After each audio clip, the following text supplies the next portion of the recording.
Somebody made a video. I rated streamers disgusting Elden Ring builds.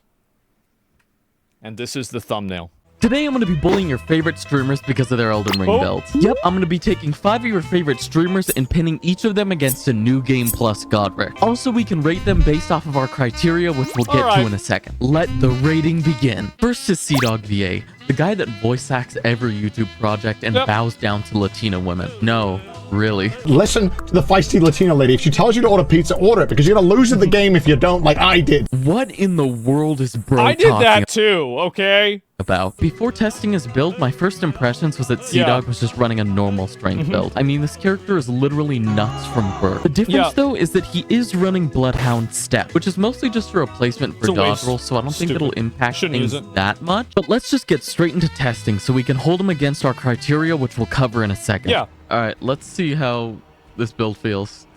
All right, Godric. Hello there, buddy. We're going to try and use the Bloodhound Step quite a bit. Oh. If I failed at using the Bloodhound Step right there, that would have been pretty embarrassing. All right, buddy. We need to calm down here. Oh, this sucks. Why did I just throw down a glowstone? I did not mean to do that. I can see you God. now. You're not in the darkness anymore. I will say... It's not even content. Look at this. I mean, this is just pretty much saying more about the Bloodhound Step than anything. Yeah. The Bloodhound Step is so forgiving. I've never really... It's not even good. ...fully in... with the Bloodhound Step. It's not even good, bro. Like, but yeah, this Bloodhound Step is built, bro, making things very easy for me. Okay, it's just sad. Let's not die here. Look at this build. It would honestly be pretty embarrassing. Oh wow, he's hitting for 900, guys. Spamming my Bloodhound Step a lot. That's crazy. So we ran out of FP, and I don't have any FP bottles. So this is interesting. Well, he's out of potions. Look at this. Okay, there you go, buddy. You're dead. Jesus. Well, Godric went down, and pretty easily, too. That's this is a very forgiving and easy build. Well, I guess I'll just hand it to my future self to give my full thoughts on this. Now that we've tested Connor's build, time to dig into the criteria. The first criteria we'll rate each build on is creativity. Yeah. CDog scores pretty low in the creativity department. Oh, wow, your guts. Man, this really is just another strength build. The only thing that's different from other strength builds is the fact that he has a Bloodhound Step. And the Bloodhound Step doesn't even give him anything in the creative department. So I just have to be honest and say that Connor's build doesn't have any creativity at all. It's really just another strength build. But a place where he doesn't fail is our next criteria. The fun factor will be the second criteria that each build is rated on. And Connor's build absolutely wins here. It may just be another strength build, but strength builds are always fun. And as generic as the Bloodhound Step ability is, you can't deny that it is super fun. If you're new, Bloodhound Step... It's not fun. It's for people that suck. I never saw a winner using that. I never seen a winner using that. I never seen a speed kill with people using button. Never. It's not real. You feel like a pro. And if you're an experienced player, you're invincible. You aren't the tarnished one anymore. You're the Doom Slayer. And the Greatsword is straight up one of the most fun weapons you can use. The moveset makes you feel like an absolute powerhouse. It also makes it so easy to stagger the bosses. So overall, it's a super fun strength build. Mr. CDog voice actor definitely gets loads of points in the fun factor. And now it's time to move on to our final criteria. Viability. And this Latino appreciator does pretty good here. He's running a good strength build, and strength builds are always viable. Bloodhound Step makes survival easy, and the Guts Greatsword is always amazing. But some of his talismans are questionable, and he's also over-leveling some stats. But we'll dive into that once we give him a score. But overall, he does pretty good in the viability category. It's a solid strength build, and now it's time to give him his final score. Now, as for Connor's score, he has a pretty generic strength build that achieves a decent amount of fun while also being very viable. I'm gonna give CD's Nuts Virginia a 7 out of 10. This may seem... I mean, he's just trying to be nice. It's a 6. I mean, he ran himself out of mana on Godric.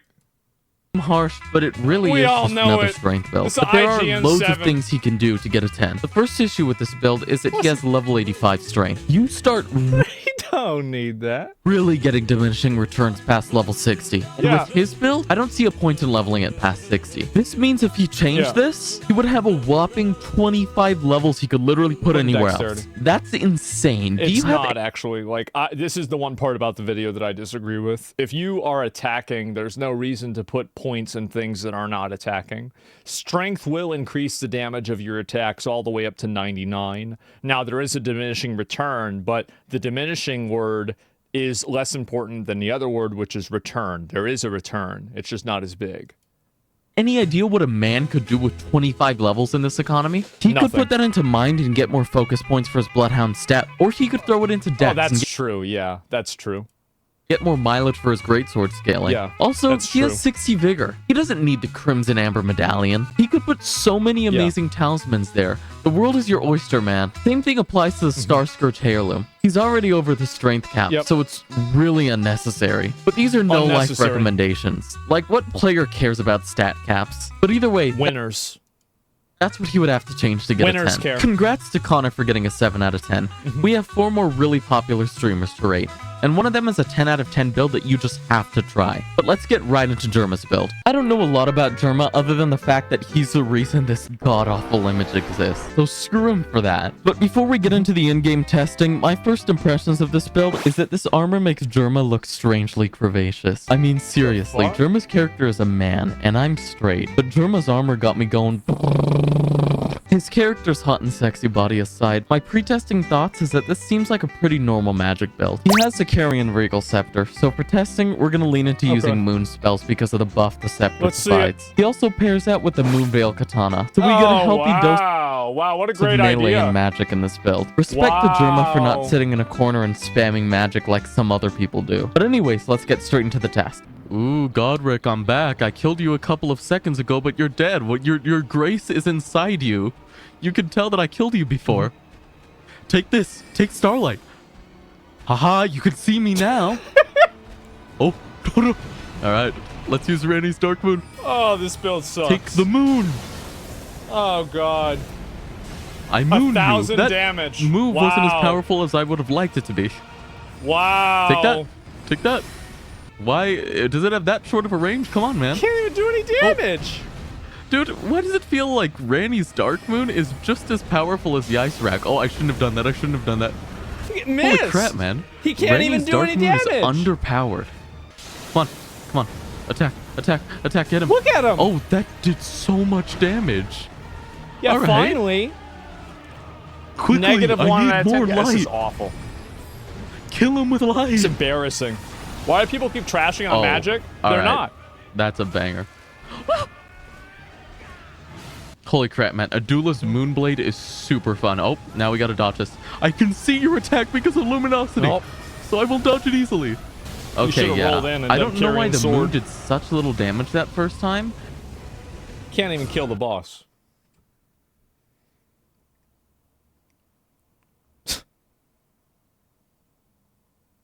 You can't even kill the boss. Alright, yeah, let's just pretend that that didn't happen. Yeah, but I don't know why the moon did such little damage that first time, but it's actually, like, super good.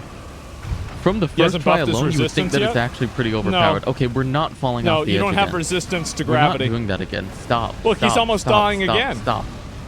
How do you die there's no 2 way times? He's trying to out of bounds me. We're playing Elden Ring, not Super Smash Bros. Come on. Look at this. Dude, get away from me. Get away from me. Get away from me. Honestly, I don't even want to use Comet Azure because we know how Comet Azure is. We don't need to try that out. Okay, and you go down with the Moonveil, my friend. Wow. You are once again dead. Wow. And your grace is still here from last time. And as for Jerma's build, honestly, falling off the edge aside, that battle was a lot easier than any of the other times that I've tried it with any other builds. So, I guess I'll hand it over to my future self to give my full thoughts. Garbage. After testing Jerma's build, my thoughts on it have changed. Garbage. I thought it was going to be just a generic magic build, but the spell choices and the use of the If it moon was a generic magic build, it would have been better. Veil really made this build a blast to play with. When it comes to creativity, I gotta say, Jerma did good in this department. There is definitely a meta when it comes to magic. Stay in a corner and keep dealing damage from afar till the boss kills himself because of how annoying you are. But Jerma doesn't fill that mold at all. He has the spells Glintstone Ice Crag and Ranni's Dark Moon to fulfill all his long and mid-range needs, while also having a Duela's Moonblade and Moonveil to handle all his short-range needs. And we can't forget about Luminosity, because the human eye needs just like to see. The combination Waste. of these make a build that's equal in both Huge long waste. and close range play. It's absolutely awesome seeing people actually make use of the cool spells in Elden Ring and not just use Comet Azure all game. So Jerma definitely takes the victory home when it comes to creativity. And when it comes to fun, as I mentioned before, this is a super versatile build that works Yeah, at it's fun if you like having things take forever and doing no damage. Yeah, all I can see that ranges. being really fun. Every situation the boss put me in, I felt like Yeah. I had an answer to everything. Super oh, fun. Godric knocked me across the map? Alright, I'm gonna just throw a Yeah. moon at you. Oh, Godric is engaging me at mid-range? Ice Crag. He's getting a little handsy. Good thing I have a katana. And I can't forget about a duelist moonblade. It's just so fun to use. Overall, this build is insanely fun. I never felt like I was forced into a specific playstyle with this build or that I was cheesing the boss with my magic. So I think that this easily wins in the fun department too. Touching on viability, I spent most of Jerma's segment talking about this, but the versatility is really what wins this category for Jerma. He has a healthy collection of spells with pretty decent FP economy, and once you lose your FP, you can just switch to the Moon Veil, which we all know is amazing. Here's how we really know who is the best build. This is his random gameplay, and he's using the Golden Halberd, and he's doing jump attacks. That's how we know who has the real build. And with the fact this build has answer for almost any situation you can get yourself in, makes me have to admit that this build is super viable and insanely strong. Derma's build accomplishes being a magic build that's super strong, while not having to stick to a gimmick or overusing an attack. It's just a good and fun build, which isn't something you can say about a lot of magic builds. Derma gets an 8.5 out of 10. This build is super fun and strong, but there's no reason he needs a Stargazer Heirloom. He's in the end game. I mean, Derma, come on, seriously? You're at 68 intelligence, and you only need 60 to use the Regal Scepter. I mean, dude, you only have 4 talisman slots, and you're putting one to waste completely. Replace a Stargazer talisman for a talisman that helps you better manage your FP, and stop dressing like a femboy Hooters employee. And then you would have a 10 out of 10 build on your hands. Emiru's build. If you don't know who Emiru is, all you need to know is that she's a feminine life form that's super talented at offering thoughtful commentary through her streams. Meow meow meow meow meow. Meow meow meow meow meow. Meow meow meow meow meow. Meow meow meow meow meow. I don't really have many pre-test thoughts for this one. It just looks like a quality build. But the weapon looks interesting, so let's just jump straight into testing. This seems like another pretty basic run-of-the-mill build, so I'm thinking that this won't be very different from like Connor's and all that. But I don't know, we'll see. We will see. This Ash of War could definitely spice things up. Alright, let's try and get this Ash of War in. This is an opening. Pretty good. All right. That didn't do a shocking amount of damage. It's a good Ash of War and it has a lot of aura and it's like moveset and everything. But overall... That's some damage. The jump attack is almost as good as the Ash of War. Oh, God. Let's try out the Ash of War again, though, just to see. Oh, Here, fuck. Don't do that. You have to actually hit him. Jesus. All right, there we go. We staggered him. Wow. As you would expect to happen with any greatsword. It's slow. It sure and now is. He's cutting off his arm. Cool. It's and really while we're slow. testing Emiru's build, you should go ahead and leave a like and subscribe. We're on our way to 1,000 subs, and everyone who subscribes becomes a part of this amazing community. Yeah. It's I will not admit, that good. The Ash of War is kind of underwhelming when you consider just how good the jump attack is. It's not that good. I don't really see the use in using FP when the jump attack exists like this. Like, that's perfectly good. It's 1,000 damage. Like, tell me why would you would use the Ash of War when you have that. But here, let's try out the Ash of War again. Let's not write it off like this. It does decent damage. Oh, sure. It double hits. That changes things a little bit. Yeah. All right, it takes the damage too long. is a little bit more solid than you would expect. And also another thing to note is a that charged heavy attack would do more poise damage and also equivalent damage as well without requiring FP and taking about the same time. It's just an inferior build that's not a good idea. it doesn't consume a whole lot of FP. So He's I guess simping. when you have the I think double he's hit, simping too. and I assume the I agree. Black Blade is a weakness for some bosses. So true. I imagine that can actually get pretty good depending on what boss you're on. And I haven't actually tried out the light attack a lot. Let me go for that. Oh. Holy crap. Okay. I remember when Emiru said that she was going to beat Elden Ring in 8 hours or something like that. And then I looked at the timer, it was like 4.5 hours, and she was on Margit. All right, and you're dead once again, Godric. All right, I guess this boss fight is just gonna go on forever. But anyways, wow. This weapon was surprisingly a lot better than I thought. I still think the Ash of War isn't all that, but it's still a decent Ash of War, and it doesn't consume a whole lot of FP. It's not that good of a build. And the weapon's actual damage is really good. The jump attack is amazing. It's not that good. And the light attack is really surprisingly super good too. It's not. This build was super easy to play with.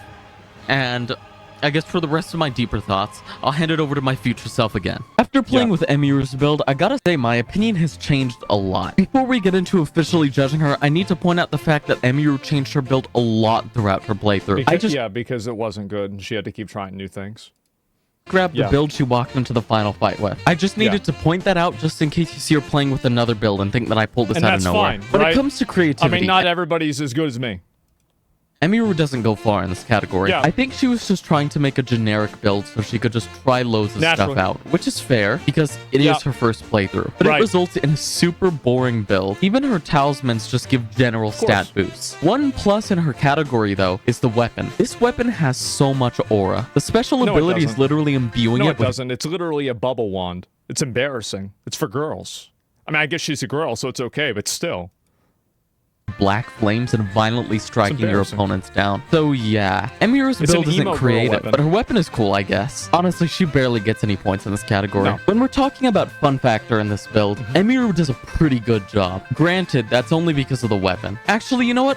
I'll also give her credit in this zone because of her stats. They're so even that you can just do anything with this build. But for the most part, it's her weapon that wins for this category. I mean, it's a great sword, and all great swords are fun, but this one's moveset... He's simping so hard, this is embarrassing. In particular, is super strong, and the fact the ability attacks 2 times is a cool little cherry on top. This sword's so cool that I'm gonna have to use it in my own playthrough. So Emiru without a doubt takes a decent win in this category. So how viable is Emiru's build? Super viable. It's like the vanilla ice cream of Elden Ring. You know, you can just put anything with these stats and be fine. She definitely doesn't need some of the talismans that she has, which I will get to in the scoring. But to be honest, those aren't even a big deal. Let's just score Emiru. Emiru has a generic build, but has an absolutely sick sword. But I think the very essence of this build is trying to enable her experimentation. It's not even trying to be a good build, so I'm essentially just harassing someone who's just trying to play the game. But I give her a 7. Like I said earlier, she was absolutely trying to be good. She was trying to be good at the whole time. She was trying to be 100%. Earlier, this build isn't trying to be amazing. So I'm not gonna say what you would have to do to get this build to a 10, because to do that, you would have to change the very bones of this build. But I will say, she has enough vigor. She doesn't need the Crimson Amber Medallion. But since she's switching weapons constantly, it's not like that's even a big deal because it's staying on theme with not committing to anything. But the only other thing I have to say is that she could get a higher variant. She did in the DLC. She wiped on that. She died on that last boss like 300 times. You want to know how many times it took me to kill it? It was like 6. An arsenal charm. If you're gonna use a talisman slot, you might as well get more equip load, but she probably just missed them, so it's fine. So yeah, she gets a 6.5, above average because of her cool sword. And now it's time for Asmongold's build. My pre-test thoughts on this build.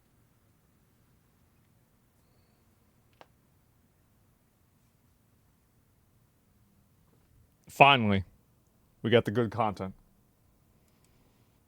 Is that it looks pretty sick. I don't see many people running dual wield halberds, and I think Asmongold's dual halberd jump attack build looks so cool. The one clip I've seen of Asmon playing Elden Ring was him melting through a boss's health bar with this build, so I'm super people are mad. Excited to test this. But before we get into the testing, I gotta say it. If you watch Asmongold, you know he's balding. But why is his Elden Ring character balding too? He really went into character creation and went out of his way to make his character balding. Like, dude, aren't you supposed to use video games to escape reality? So everybody else gets... So I'm the only... Alright, let's get into testing. I'm gonna start off with... Go ahead. Alright, here we go. Jump attacking you. Oh, I like that. 2,000 damage. I really, really like that. Holy crap, Keep in mind, he doesn't have Golden Vow on. That's the buff you use before combat. He doesn't use it. He's not using the buff. All right. Oh, missed that one. All right, buddy. I'm moving in. I'm moving in. Blah. Okay. Dude, I wonder how quick we're gonna get a stagger off. This is insane. And we already have a stagger. That's a Or is mistake. that You shouldn't phase have 2? done that. Wait, that's phase 2. Yeah, I already got him to phase 2. I keep mistaking phase 2 with the Yeah. stagger, man. Yeah. All right, let's see if we can get this guy staggered super quick. We're gonna speed run a stagger. Whoa. That's right. Okay. He could have killed him there. Let's try just a normal attack this time. All right. That's right. That's right.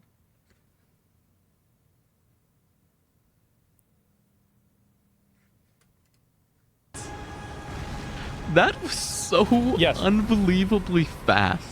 Dude, this build was so much fun to use. Holy crap, man. It's such a...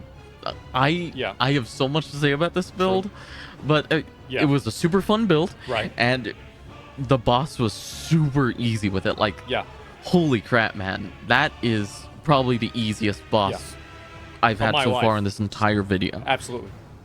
But I have so many thoughts on this. I'm just going to hand it over to ahead. future me to just get those thoughts out Go. right now. Wow, that testing session did not last long at all. didn't need to. Let's get straight into it. Asmon's build absolutely wins in the creativity category. That's This right. man is showing how much of a gamer he is. He perfectly put together every piece of gear he needed to make That's a right. full-on jump attack build. Yep. Jump attacks are so good, I and did. this man fully leaned into that. Yep. Most people I see play this game get the golden halberd at the start So and never true. touch that thing again. They're But dumb. Asmon turned the thing into a goated endgame weapon. And I They had also to have nerf it. They nerfed the build. They nerfed my build because it was so good. They had to nerf it because my weapon was so good. They had to nerf the weapon. haven't seen a lot of people use the Gargoyle's Halberd either. This is just a Chad build. Asmon gets full scores in creativity. When it comes to the fun category, just give it to Asmon already. Just do Yeah. it. Jump attacks are Right. already the most fun attack type, and you're telling me I just Exactly. get to spam it? Poor Yeah. Godric didn't even get a word in. For the first time in Elden Ring history, I felt like the one who had an advantage. I was the one who knocks. I'm the main character. That's right. See? Very humble. Well, no, it's just the truth. I mean, I'm not being like... Being humble doesn't mean that you say you're bad. It just means that you're honest. That's all. And I'm just being honest, right? And like, it was the best. I was the storm that was approaching, and the dragon right. and great shield adding that huge resistance is just a cherry Yeah. on top, making you feel untouchable. Of course. This is the most fun Elden Ring build I've ever used. Was it Wow. That's so true.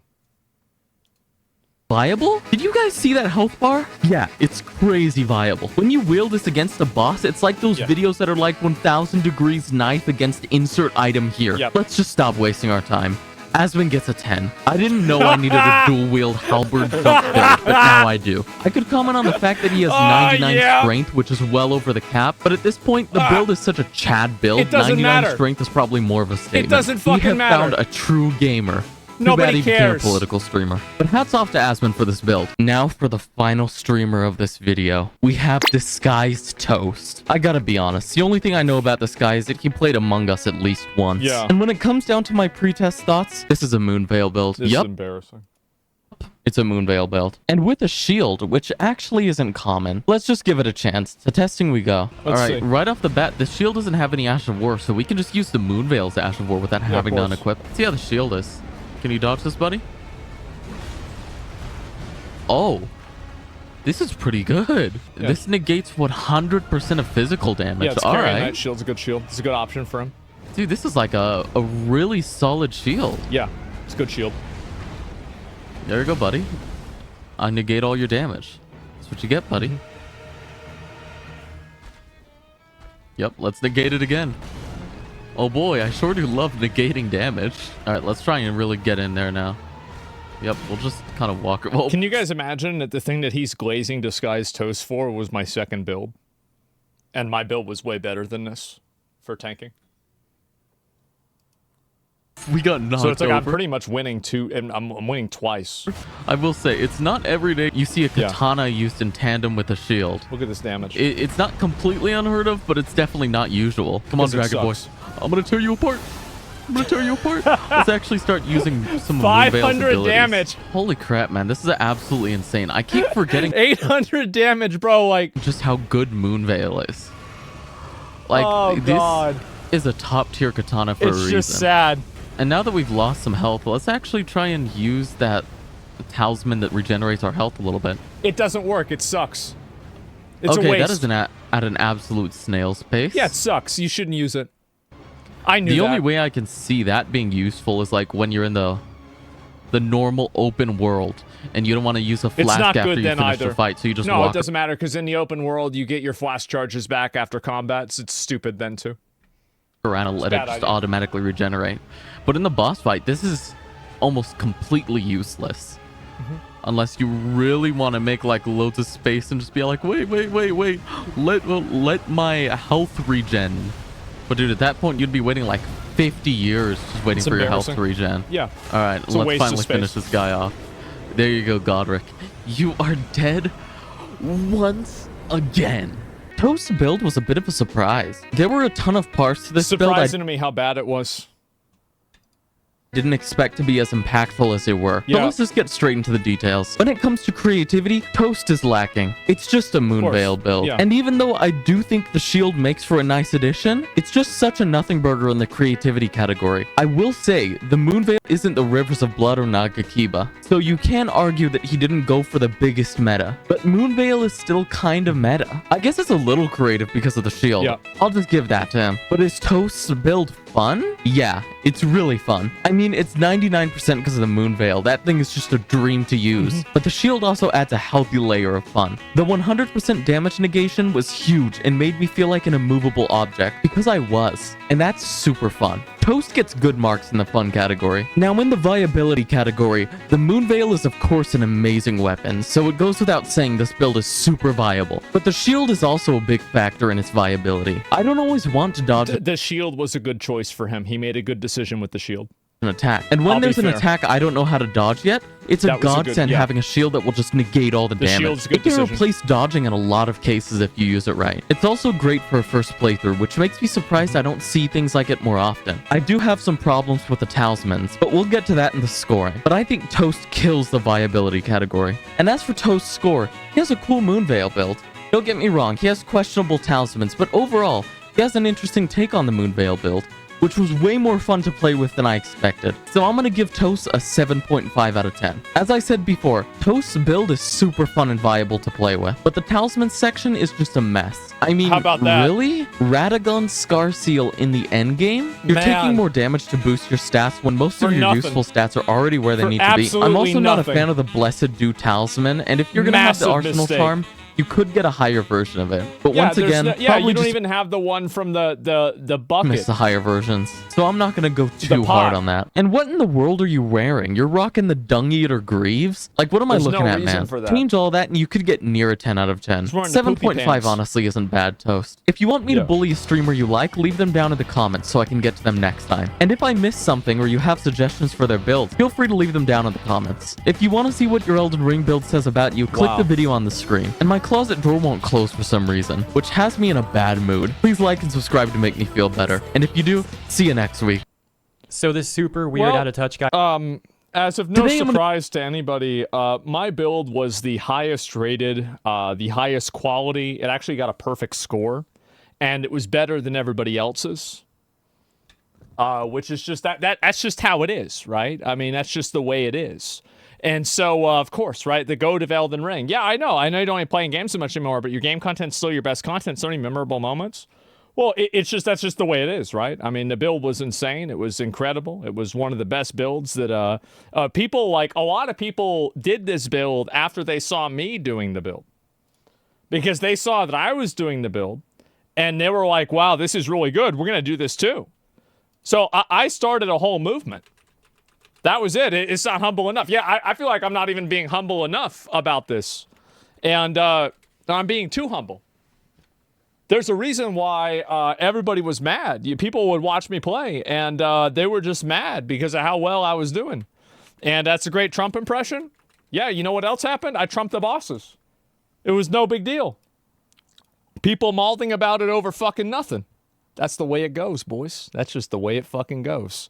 So, yeah, I saw that, and I figured I would watch it. I thought it'd be pretty funny to take a look at it and get into it. The most humble gamer god of all? Yep, absolutely, man.